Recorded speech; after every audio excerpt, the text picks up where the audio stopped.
नमस्कार, आपके साथ मैं हूं विद्यानाथ झा। प्राइमेट 4 में आपका स्वागत है। प्राइमेट 4 में आज आपको दिखाएंगे दिल्ली में फर्जीवाड़ा, वोटों का गड़बड़ झाला। इसके बाद लालू के ऑफर पर जब पूछा सवाल, नीतीश ने क्यों खुजलाया अपना गाल, यह भी आपको बताएंगे, दिखाएंगे। और इसके बाद पवार फैमिली में सुलह का मंच, मां ने कैसे लगाया पवार पंच, यह भी आपको बताएंगे। साथ ही साथ अलवर के जब सुनी टाइगर की दहाड़, किस पर टूटा मुसीबतों का पहाड़, यह भी आपको दिखाएंगे। बीजेपी के आरोपों पर संजय सिंह ने पलटवार किया है। बीजेपी ने मेरी पत्नी और मेरे बारे में झूठ फैलाया है, ये संजय सिंह ने कहा। बीजेपी को कोर्ट में आकर साबित करना चाहिए। संजय सिंह ने बीजेपी के आरोपों पर पलटवार करते हुए यह जवाब। भारतीय झूठा पार्टी के लोग मेरी पत्नी के बारे में, मेरे बारे में झूठ फैलाएंगे और वो चाहेंगे कि हम इस पे कोई कार्रवाई नहीं करेंगे, ये नहीं होगा। और इसलिए हमने उनको मौका दिया है कि जो झूठी बातें उन्होंने सोशल मीडिया और मीडिया में की है वो न्यायालय में आके साबित करें। दिल्ली में कल प्रधानमंत्री नरेंद्र मोदी चुनावी बिगुल फूंकेंगे। 4500 करोड़ की कई परियोजनाओं की सौगात देंगे। रोहिणी के जापानी पार्क में पीएम मोदी की रैली है। सावरकर के नाम पर कॉलेज की आधारशिला रखेंगे यहां पर। और इस तरीके से दिल्ली की राजनीति में चुनाव से ठीक पहले सावरकर की एंट्री हो गई।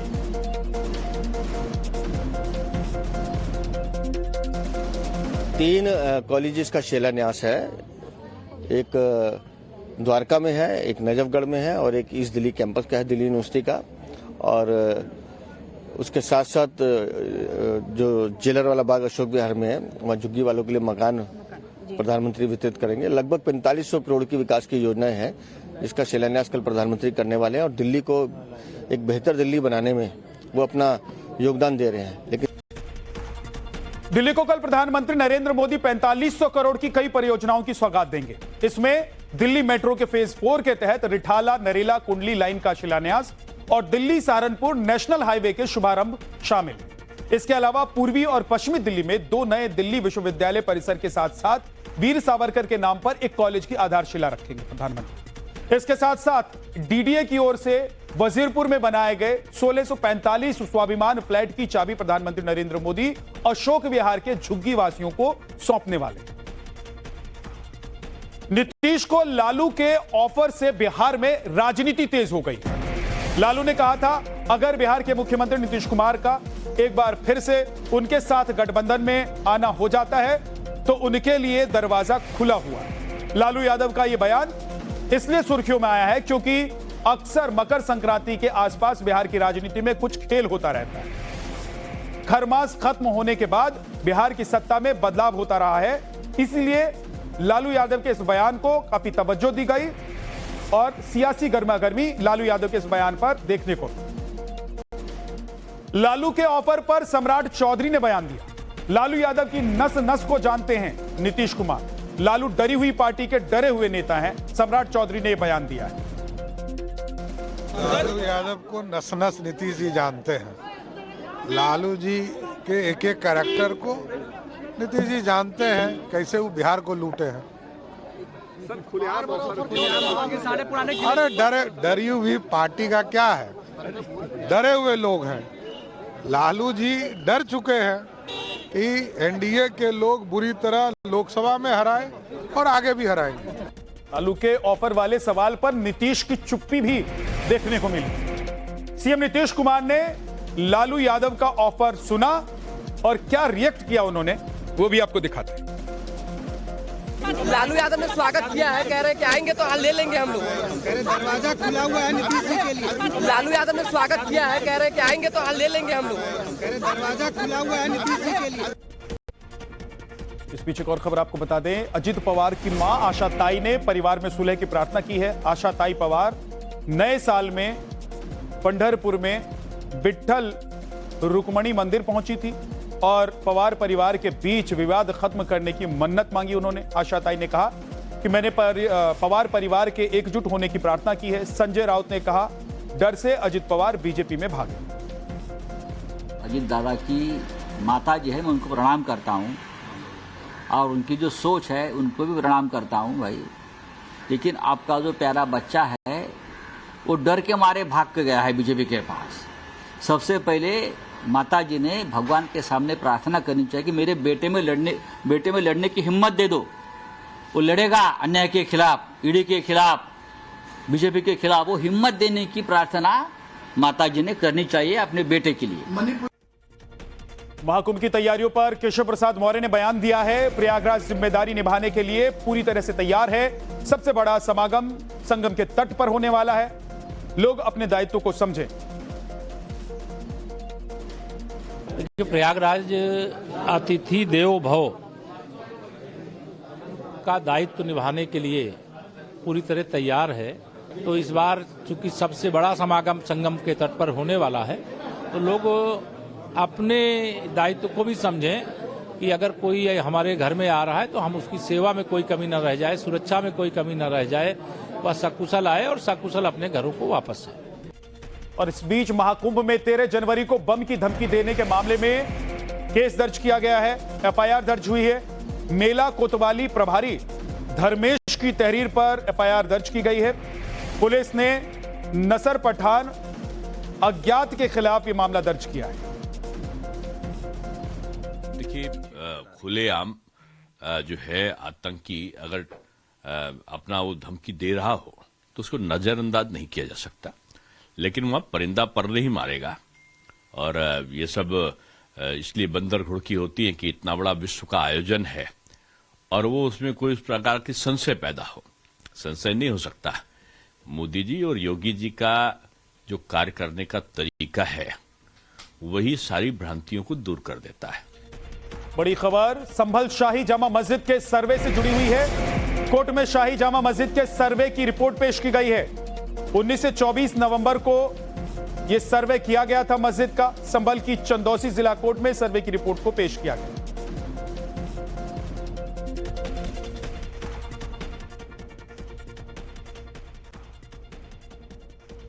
पहाड़ों पर इस वक्त बर्फबारी का दौर जारी है। कश्मीर में बर्फबारी का अलर्ट जारी किया गया है। अगले 48 घंटे में भारी बर्फबारी की चेतावनी दी गई है। खासतौर से कश्मीर के कई जिलों में बर्फबारी का अलर्ट जारी किया गया है। रात में भी कश्मीर में भारी बर्फबारी हुई है।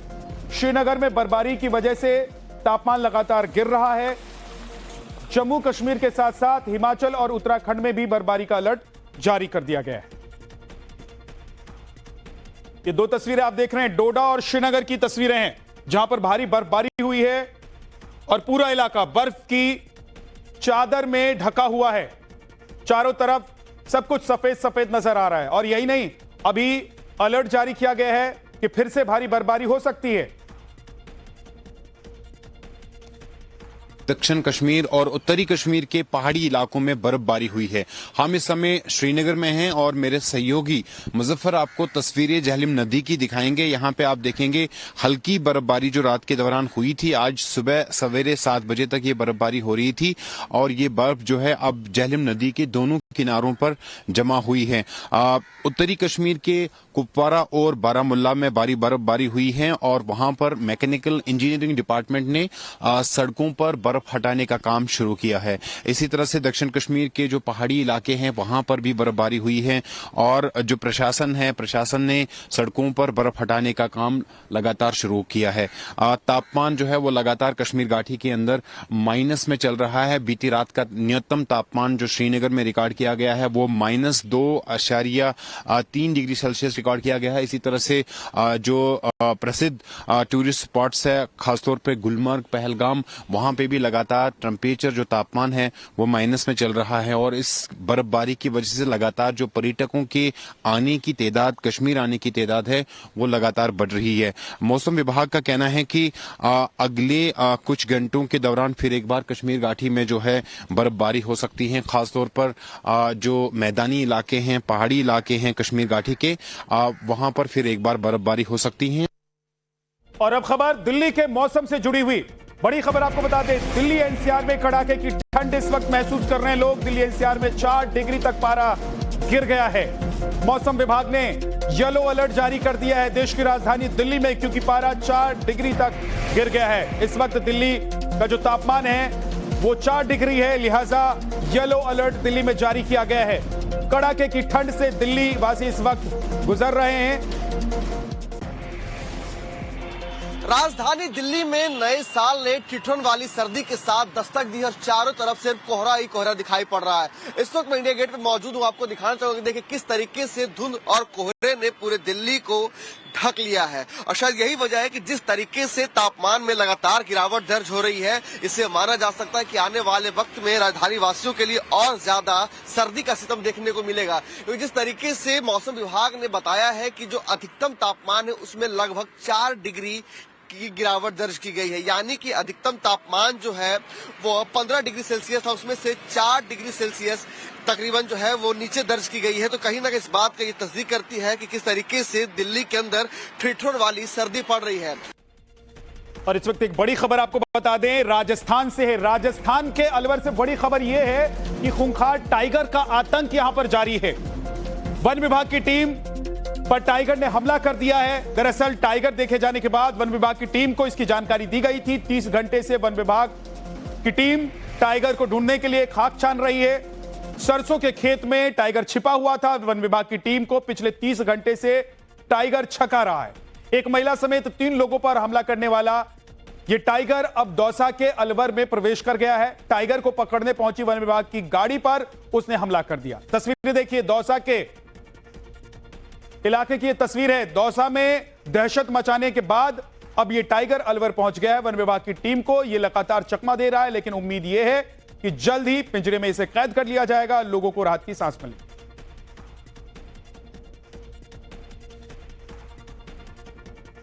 आज सुबह खेत से निकलकर यह टाइगर एक घर में घुस गया, जहां इसमें कुछ बिल्लियों और कुत्तों के बच्चों को अपना शिकार बना लिया।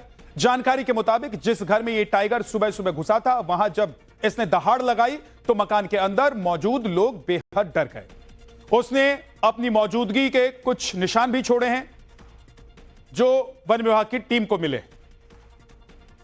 इस घर से होते हुए ये देखेंगे आप, ये जो गैलरी बनी हुई है घर की, इससे होते हुए वो बाहर निकला है, जिसके पगमार्क में ये देखिए यहाँ भी फिसला है। वो ये फिसलन के उसके चिन्ह यहाँ पर मौजूद हैं, जो फिसला है। क्या हुआ है यहाँ पर ये दड़ा था, हम सो रहे थे और इधर को मेरे मम्मी पापा डोल रहे थे, सो रहे थे। तो वो फिक्स 4:30 बजे पेशाब करने मेरी मिसेज निकली थी। 2 मिनट बाद वो गई थी भीतर, तो 2 मिनट 4:30 बजे फिक्स, मतलब इतना मकान कर्जा बहुत तगड़ा बन क्या हुआ है। भैंस कोई लड़मड़ी करे तो ये तो शेर की आवाज टाइगर की है, तो उसकी आवाज मन सुट-साट है, बिल्कुल मैंने ये बाहर नहीं निकलने दी। जिसके बाद फिर सुबह देखा तो मतलब ये 15 चिन्ह मिले हमको और धाड़ इतना तेज आके मकान भी थरथरा गया। दिल्ली में फिर पकड़े गए हैं बांग्लादेशी। बांग्लादेशियों को बसाने वाले सिंडिकेट का पर्दाफाश हुआ है। पुलिस ने इस गैंग के 4 लोगों को गिरफ्तार कर लिया है, जिनमें 2 बांग्लादेशी नागरिक भी शामिल हैं। एक बार फिर से बांग्लादेशी लोगों को गिरफ्तार किया गया है, जो अवैध तरीके से देश की राजधानी दिल्ली में रह रहे हैं। 2 बांग्लादेशियों समेत कुछ और लोगों को गिरफ्तार किया गया है। 4 लोग कुल मिलाकर गिरफ्तार किए गए हैं। इससे पहले भी अवैध रूप से दिल्ली में रहने वाले बांग्लादेशी को गिरफ्तार किया गया था। और एक बार फिर से, क्योंकि लगातार सर्च ऑपरेशन चलाया जा रहा है दिल्ली पुलिस के द्वारा कि अवैध रूप से जो बांग्लादेशी रह रहे हैं देश में, उनको पकड़ा जा सके, उनकी पहचान की जा सके। 4 लोगों को कुल मिलाकर गिरफ्तार किया गया है। 2 वो जो अवैध रूप से बांग्लादेशी हैं लेकिन दिल्ली में रह रहे हैं अवैध रूप से, और 2 इनके सहयोगियों को गिरफ्तार किया गया। AATS ने एक human trafficking illegal immigrant Bangladeshi जो भारतवर्ष में लाते थे, उस रैकेट का पर्दाफाश किया है। और 28 दिसंबर को हमने 2 बांग्लादेशी गिरफ्तार किए और उनसे जो पूछताछ हुई, उनसे ये पूरे रैकेट का पर्दाफाश हुआ। अब आपको बांग्लादेशियों का घुसपैठ मॉड्यूल बताते हैं। पुलिस के मुताबिक इस सिंडिकेट का पहला मॉड्यूल बांग्लादेश के अंदर काम करता था, जो बांग्लादेश के दुर्गापुर से भारत के बाघमारा बॉर्डर के जरिए मेघालय में घुसपैठ करवाता था। उसके बाद डंकी रूट से बांग्लादेशियों की घुसपैठ करवाता था। मेघालय के बाघमारा बॉर्डर से घुसपैठियों को असम के कृष्णाई तक लाते थे और इसके बाद से इन्हें असम के ट्रेन और दूसरे माध्यमों से दिल्ली भेज दिया जाता था। और फिर दिल्ली में तैयार किए जाते थे। ये घुसपैठियों के फर्जी डॉक्यूमेंट यहां तैयार किए जाते थे और उनको यहां बसा दिया जाता था। काजीगुंड रेलवे स्टेशन पर मॉक ड्रिल हुआ है। सुरक्षा बलों की संयुक्त टीम ने यह मॉक ड्रिल की है। संभावित खतरों से निपटने का अभ्यास किया गया है। ये mock drill Udhampur Banihal rail link के उद्घाटन से पहले की गई। कश्मीर को पूरे देश के रेल नेटवर्क से जोड़ने वाला यह महत्वाकांक्षी प्रोजेक्ट है, जिसे जल्द ही पीएम मोदी हरी झंडी दिखाएंगे।